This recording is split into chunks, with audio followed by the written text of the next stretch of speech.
Hi, I'm Karen Bossick with Iron Sun Valley. I'm here at the 23rd annual Trailing of the Sheep Festival just outside of Sun Valley, Idaho, and thousands of people have poured into the area to see what National Geographic just called one of the top 7 fall festivals in the world. We have folk dancing, we have music, we have sheep shearing, we have all kinds of little trinkets you can pick up that are made of wool, and best of all, we have the trailing of the sheep parade that goes through Ketchum, Idaho on Sunday. This is the 23rd year of celebrating sheep officially. It started before that, probably about 1990, would you say, John? Couple of years. It was an election year, and the valley had just completed a bike path that extended from Ketchum to Haley and beyond, which was also along the sheep trail. And in order to build this, the county first had to talk to the sheep people and say, is it okay if we share the easement, the right-of-way with you to build a bike path? And all the sheep people said, terrific, we're fine, we're happy with that. So the asphalt dried, the first band of sheep went through, and our phone started ringing off the hook. Get your sheep off our bike path. The droppings are getting caught in our bike wheels and in our roller blades, and we want you gone. And as I said, it was an election year, and John was running for re-election to the state senate, and this is not what you want your constituents to be calling you about. So he came up with the idea. Do you want to take it from there? Well, if people throw lemons at you, you make lemonade in the political world. And that right-of-way was preserved after the railroad pulled out and quit using it. The sheep people maintained the use of the sheep trail, railroad right-of-way. And without that use, there wouldn't have been a bike path, because we had maintained every year the exercise of the right-of-way. So what And did it you goes do? all the way to do? Peekaboo. Actually, we use it consistently down south of Bellevue. And when the phones started ringing, he put a small ad in the newspaper, said, come join us at what was then the Western Cafe. I'll buy coffee and I'll tell you the history of sheep in this valley, because it's an old history, a long history. And we went down there that morning, and there were about 20 people there the first day. We bought coffee, he told them this, and the deal was then they had to come back and help us get the sheep through the valley. They get to find out what it was like to be a herder. And they did. They came and they walked along the bike path and kept the sheep off of the bike path. The next year, maybe 30, 40, 50 people came.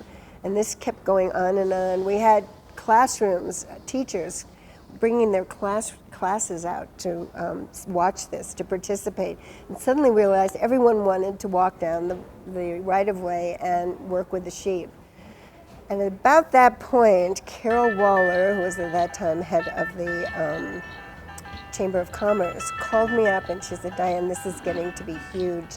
She said, I think we have a festival here.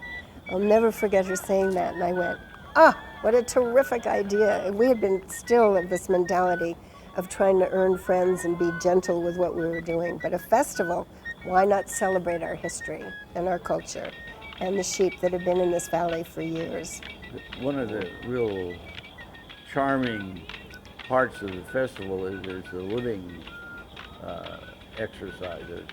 Whether anybody showed up or not, the sheep were coming through town. And, it's a real thing. And there again, we discussed a fair, and I had been living in Washington, D.C., and I love the Smithsonian Folklife Festival, and I said, if we're going to have a fair, let's make it a Folklife Fair. So we're learning, people are still learning about what goes into sheep ranching. So we shear sheep, and there are stock dog trials down a little bit away from the main fair, but you can learn how the dogs work with the sheep, and we celebrate the Basques, the Peruvians, and the Scottish Highlanders bagpipers, because those three ethnic groups really are responsible for the sheep industry continuing and flourishing during hard times, and they are sort of the rock that we build, that today's families build on. So we celebrate their music, their food. There's a lot that goes on at the fair. And then the final event, the third leg, is the big parade that comes through town. And we have about 1,500 sheep that come through, and as John said, we'd be doing that whether there was a trailing of the Sheep Festival or not. But it is the final celebration of those that have brought us here today, the sheep, coming through town, and it's a lot of fun. In the western United States, sheep ranching is a migratory operation. There are 5 sheep ranchers that come up and down the valley here, and each one of them has about a 100-mile migration.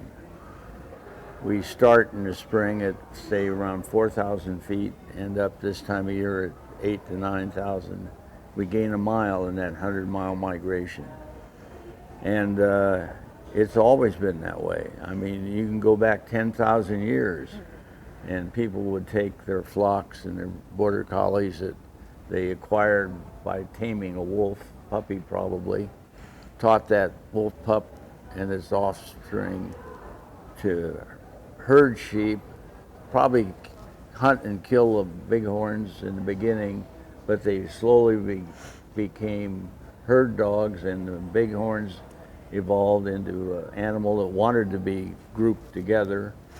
And 10,000 years ago, it hasn't changed a lot. I don't know what sustainability is, but that ought to be the definition. Well, people from Scotland were the first in this part of the country, and Scots being Scots, if the rancher couldn't pay him, he'd take a few sheep and acquire lots and lots of public land. So in the early days, there was no referee, and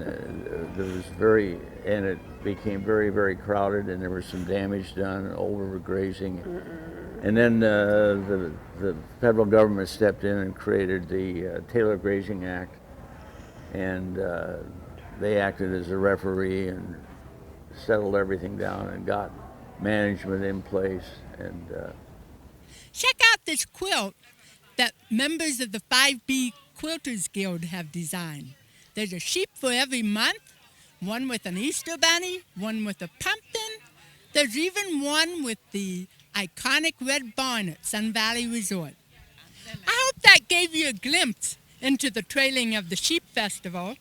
Remember, it's held the second week of every October. Next year, I want to see you join me and these gals from Alabama. I'm Karen Bossick with Eye on Sun Valley. Can we say bye? Bye!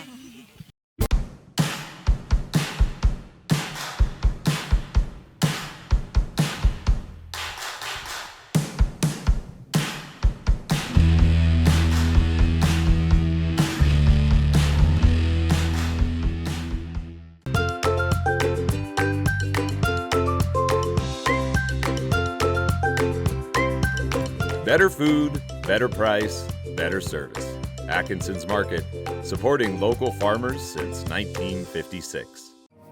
I moved out to Idaho 4 years ago, so I met a lot of people, and I really, really like it here.